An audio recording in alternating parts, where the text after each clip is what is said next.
আজও মেট্রোয় দুর্ভোগ চরমে। রুট বেড়ে গিয়ে ট্রেনের সংখ্যা কমতেই এই দুর্ভোগ। অফিস টাইমে যারা মেট্রো করে যাতায়াত করেন তাদের দুর্ভোগে পড়তে হচ্ছে। মেট্রো না পেয়েই তারা দুর্ভোগের শিকার।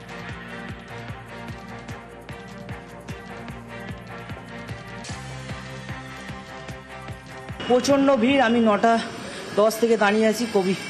কবি সুভাষ তো বন্ধ, শহীদ ক্ষুদিরাম নেই। খুব অনিয়মিত হয়ে গেছে মেট্রো সার্ভিস। অনেক ভিড় বেড়েছে। আগে যেরকমভাবে আমরা কমফোর্টেবল আসতাম, এখন মনে হচ্ছে না এটা কমফোর্টেবল। আমাদের এইটুকু জার্নি ছিল আগে। ধীরে ধীরে ভিড় বেড়ে যাচ্ছে। অমানসিক ভিড় যাকে বলে, বিশেষ করে ওই স্টেশনগুলোতে তো যখন লোক উঠছে বা নামছে, এত বিরক্তিকর পরিস্থিতি।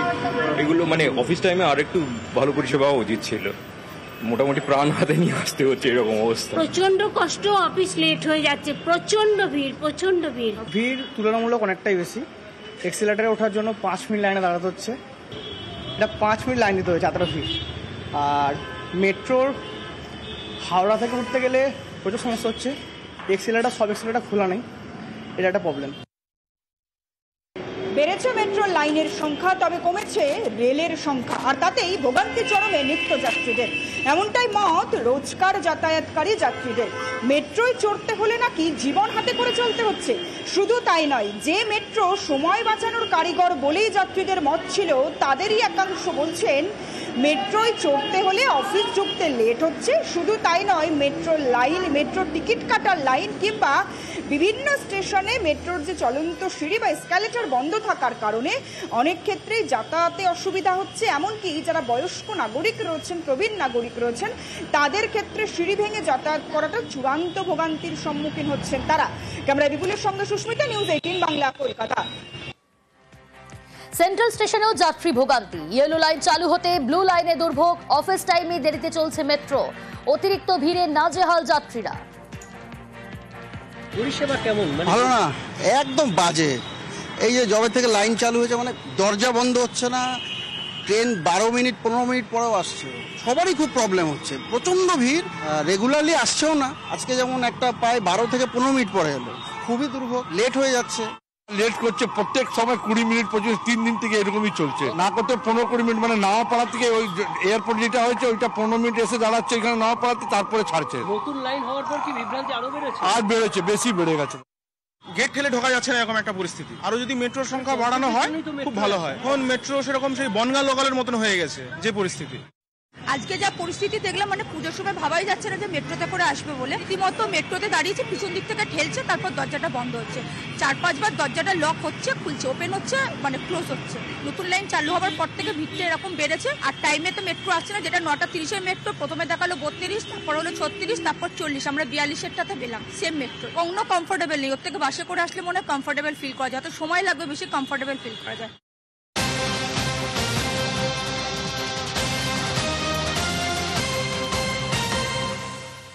লেকটাউন থেকে বাঙুর যাওয়ার পথে হনুমান মন্দির রয়েছে। আর সেই হনুমান মন্দিরে কোটি টাকার চুরি, গয়না, টাকা নিয়ে চম্পট 4 দুষ্কৃতী। সিসি ক্যামেরার ফুটেজ আপনাদের দেখাচ্ছি, দেখুন। 4 দুষ্কৃতী, তারা চম্পট দিয়েছে গয়না টাকা নিয়ে। লুট, গয়না টাকা, কোটি টাকার চুরি হনুমান মন্দিরে। সিসি ক্যামেরার ফুটেজ আপনাদের সামনে তুলে ধরেছি। লেকটাউন মোড় থেকে বাঙুর যাওয়ার পথেই মন্দিরে চুরি। ইতিমধ্যেই তদন্ত শুরু করেছে লেকটাউন থানার পুলিশ। সিসি ক্যামেরার ফুটেজ আপনাদের সামনে তুলে ধরেছি। গামছা দিয়ে মুখ বেঁধে লুট করছে এক দুষ্কৃতী। আর এক দুষ্কৃতী হলুদ রঙের জামা পরে, টি শার্ট পরে দাঁড়িয়ে আছে, মুখে মাস্ক। তাদের কি গ্রেপ্তার করা সম্ভব হয়েছে? তদন্তে এখনো পর্যন্ত কি তথ্য উঠে এলো? আরো ডিটেল জানাবো। অনুপ রয়েছে আমার সঙ্গে। অনুপ, গ্রেপ্তার সম্ভব হয়েছে এই 4 দুষ্কৃতীকে?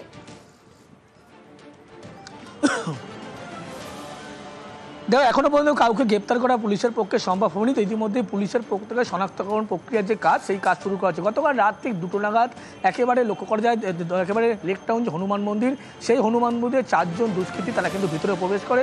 প্রত্যেকের মুখ বাধা অবস্থায় ছিল এবং তার ভিতরে একেবারে মন্দিরের ভিতরে লুটপাট চালায়। এবং সেখানে সোনার গহনা থেকে শুরু করে রূপোর গহনা, মুকুট, প্রত্যেকটি জিনিস কিন্তু একেবারে সেখান থেকে নিয়ে উধাও হয়ে যায়। এবং প্রণামী বক্সে যে টাকা ছিল বিপুল পরিমাণ, সেই টাকাও নিয়ে কিন্তু তারা চম্পট দেয়। এরপরে ইতিমধ্যেই পুলিশকে জানানো হয় গোটা বিষয়টি, লেকটাউন থানার পুলিশ, অন্যদিকে বিধাননগর গোয়েন্দা শাখার পুলিশ তারা কিন্তু ইতিমধ্যে তদন্ত শুরু করেছে এবং মন্দির কর্তৃপক্ষ তারা জানাচ্ছে কোটি টাকারও মূল্যের কিন্তু সমস্ত সব জিনিস ইতিমধ্যেই সেখান থেকে চুরি হয়েছে। যদিও এই যে ঘটনা, সেই ঘটনা ইতিমধ্যেই কাউকে এখনো গ্রেপ্তার করা হয়নি। ইতিমধ্যেই বাইরে যে ফুটেজ, সেই ফুটেজ দেখেই কিন্তু অভিযুক্তদের শনাক্তকরণ তদন্ত শুরু করেছে লেকটাউন থানার পুলিশ। 4 জন চোর ঢুকেছে আর বাবা সব স্বর্ণর উপর জুয়েলারি, মুকুট, বাসন টাসন সব নিয়ে চলে গেল।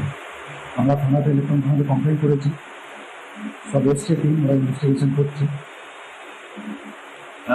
মোটামুটি কত টাকার আনুমানিক হতে পারে জিনিসপত্র? সেটা এখনো লিস্ট তৈরি করা হয়নি, অনেক জিনিসই ছিল। কি মনে হচ্ছে ধরা পড়বে? হ্যাঁ, বড় আশ্বাসন দিয়েছেন।